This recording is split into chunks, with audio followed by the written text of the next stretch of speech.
What's up, you guys? My name is Jason Stewart. I'm probably best known for running Epic Fighting. It's an MMA fight organization here in San Diego. We're the longest running fight organization of our kind in the state.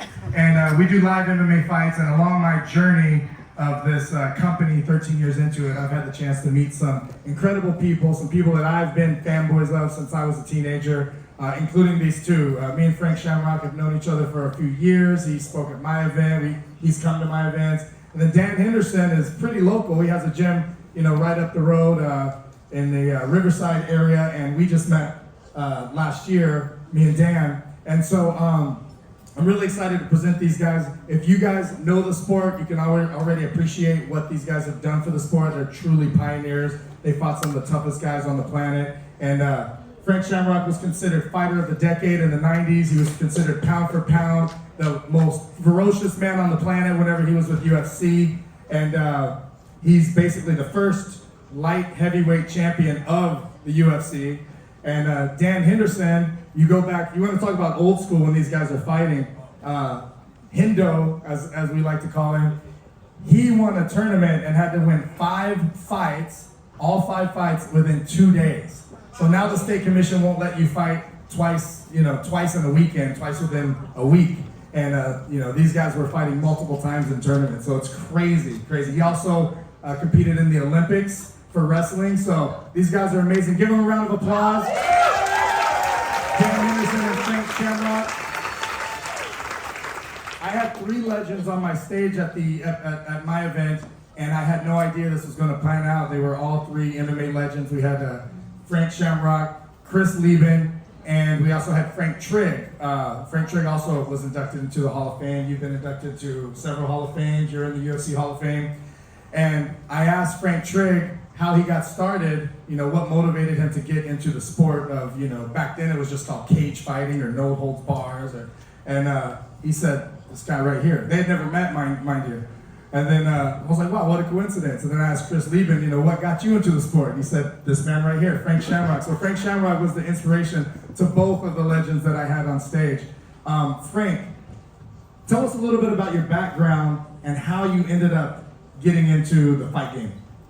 Sure. Hi, everybody. Mine was a non-traditional path. I loved sports and I always played sports, but I had emotional issues, and so I was always get in trouble and get kicked out. And then when I was 21, I paroled from prison because I had a very troubled youth. And this brand new sport had just started, literally just started. And so I didn't even know the rules, I'd never even seen it. But I had a mentor, father figure who adopted me, and he said, you should go do this sport.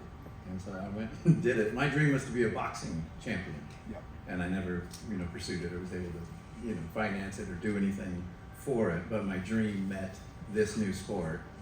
And then I also spent 3.5 years in prison lifting weights, so I was properly prepared for such an experience. I don't know how Dan did his, but mine was very non-traditional. So tell us a little bit about the father figure and the family that you had that adopted you and kind of taught you to be the man that you needed to be to become a fighter. Yeah, for sure. It's I talk about it all the time when I do public speaking and in institutions. I was a troubled kid, so I was raised by the state. I left home when I was 11. And then throughout my journey, I've met wonderful people who helped me and who've become mentors, teachers, fathers, family. And one of them was Bob Shamrock. And I met him when I was 13 years old and headed to youth prison. And he was the last stop before youth prison. But he had a way about him in being a leader. He spoke the truth, he stood by his word, he was very simple. And I'd never met a man or had a father figure in my life to lead me like that. And, I didn't play sports. I could never stay long enough to realize that's what team sports also do. You have coaches and you have team members. I could never get that far, but Bob made the impact on me. And even though I went to prison, even though I messed it all up, he stayed as a mentor and he stayed by those principles. So I believed in the principles. I went to prison and I was like, ooh, we better fix this. And the fix was a brand new sport and I'm big and strong. So tell us about the introduction to the sport. You start training, getting ready. Yeah. What was it like? You're getting in there. I mean, it's for most people, they think of it as a really scary sport, and a lot of people think, well, you must have a different mindset. You must not have been nervous. You must have just been. You're a different type of human, you're a different breed, you're missing the fear gene. What was the reality of getting out there? You're still a young kid, you know, you're 21, 22 years old, and you're getting out there fighting some of the toughest guys in the world. And I want to touch on the Boss Rutan fight, if you want to just go ahead and lean into it. If you guys don't know, Boss Rutan was the most dangerous man on the planet. He was the most feared man on earth, and he was very experienced. He had whooped everyone's butt, and they threw you in there as a just turning 22, relatively new to the sport, to fight this guy who, if you asked anyone at that time, it was just supposed to be a slaughter. So tell us about your introduction to the sport and then leading up to that. Yeah, well, I was terrified because, you know, when you fight on the street, it's very dangerous. When you fight in prison, it's very dangerous. And so you always avoid that until you have to fight, and then it's a life or death thing. And so, because I grew up like that, when I entered this sport thing, that was my intensity, because that's how I was raised. That's how I grew up. So I had a different intensity. You know, people are like, wow, Frank really goes hard. I was traumatized. I was trying to survive. I did everything humanly possible to do so. So I was really afraid. And then because I grew up, you know, from a place of abuse and from a place of a traumatized human being, and I was participating in more physical trauma, it was really just hard on me emotionally, just to deal with it. I'd go home and cry after training. I didn't understand what was happening to me, inside, outside, all this stuff, and then I was terrified. I'd go to work and people were trying to kill me, and that was my job. And I just got out of prison, and I was like, oh, okay, well, this is what we're doing now. And within I trained for 6 months, and I went to Japan. So I was living in Japan, finishing my training, trying to figure out what's going on. And for me, it was terrifying. All my experiences were terrifying until about 10 years in. And then all of a sudden, I was the greatest, and I was like, okay, I'm gonna have a healthy fear, but not this overwhelming, you know, traumatized vomiting. You know, it's overwhelming. Who wants to go cage fight? Anybody else want to get up and go cage fight? No, it's traumatizing. And so that was my, that was my experience. And back in the day, it just had to be tough. That was it. So you'd beat the hell out of people. We would destroy human beings physically, emotionally, psychologically, beat them to the point of they think they're going to die. And then we'd be like, all right, you want to do it? And if you said yes, you were in. And most people fell apart, cried, and ran. That's the toughest man in the world. Run out the door crying. And that used to be it. Dan was there at the beginning. It was crazy. How many fights did you have when you fought Boss Rutan, and how did you feel after that win, that victory? Well, I fought Boss my first fight. Yeah. My debut that was your debut fight. Match. Yeah. So he fought the most dangerous man on the planet as his intro to the sport, and beat him. Yeah, in Japan. And he kicked my nose, broke my nose off. Like, it was just I don't remember any of it. It went by in less than a minute in my mind, because it was so overpowering. And it was just, I just ran and fought and tried not to die. And at the end, they're like, you won. I go, and I was instantly famous in Japan, so that, I got that. All right, so Dan, your path is a little bit different than Frank's. You wrestled growing up, you end up making it to the Olympics, and then the sport kind of comes out that these wrestling skills can really benefit you in. Tell us a little bit how you got started into the world of what's now called mixed martial arts. Yeah, I guess mine was a little more traditional and structured than Frank's.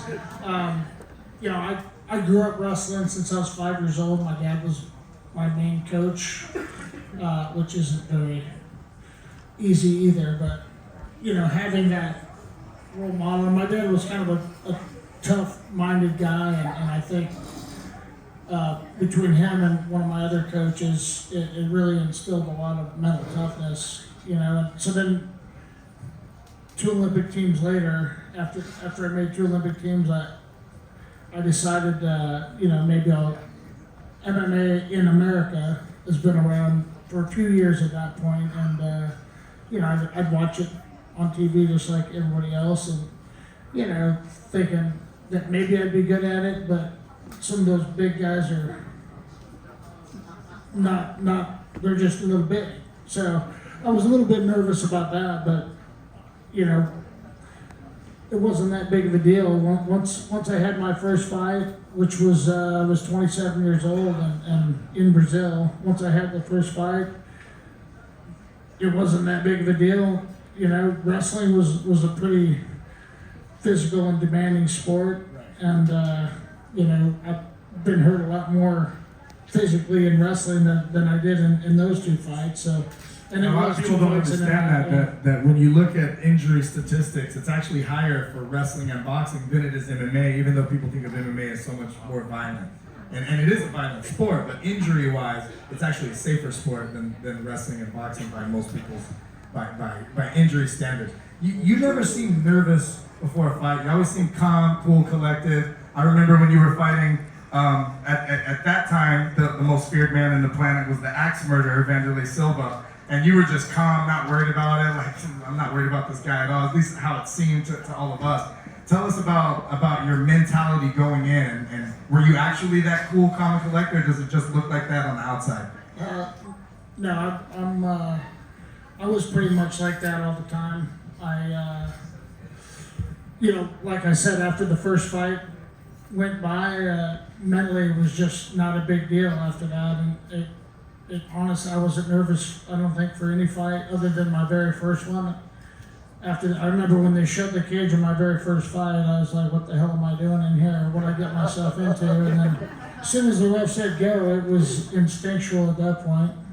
And, I think all the people around me, and Vanderlei is a scary looking dude, if no one's ever seen him. Especially back in the day, and that fight was in Japan as well. And my first fight with him, I fought him twice. And first fight was a little bit of a war, and second one was a little bit better for me. But it was a good one both times. Well, here's the big question. A lot of times when you meet fighters, you wonder who, pound for pound, is the best one, and all that competition. And I thought I'd settle it today with some rock'em sock'em robots. So I'm gonna put this here, and the way it works, I'll turn it on. So one of you come to the one side, and one of you come to the other side. And the way it works is this. When I turn it on, it's all lasers. See these little lasers here? So all you have to do is punch here, but not touch that, okay? So all you have to do is punch this way. You're going to be blue, you're going to be red, and when we say go, you just go like this, and then you guys are going to punch, and whoever wins is going to become the new, hold on one second, the new Secret Knock World Championships. You got to put on 2 players. Greg, we need everyone to be cheering. Exactly. So can we go second. Second level is for Hendo, and third level is for Mr. Shamrock. And then on the first floor, you can choose who you want to cheer for. So wait. First of all, for the blue team, let's hear the blue team. Blue team, woo, woo, woo. Hendo. Let's hear the red team. Blue team. Let's see what happens. Turn it on and fight. There it is. They're fighting.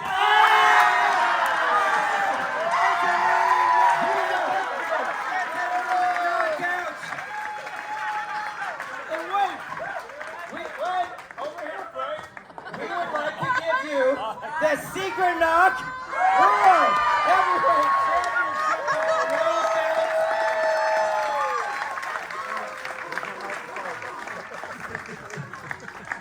I couldn't have done without my teammates. Everybody here, thank you for coming out. It was a hard match. I got lucky, but you know what? You can all get lucky if you step in there. If you go for it. And that's what I did. Thank you all. Give it up for Dan Henderson and Frank Shamrock, ladies and gentlemen. Take it away. We're going to go to the voice of God. I am going to ask Frank and Hendo if you could take a picture with me and my buddy.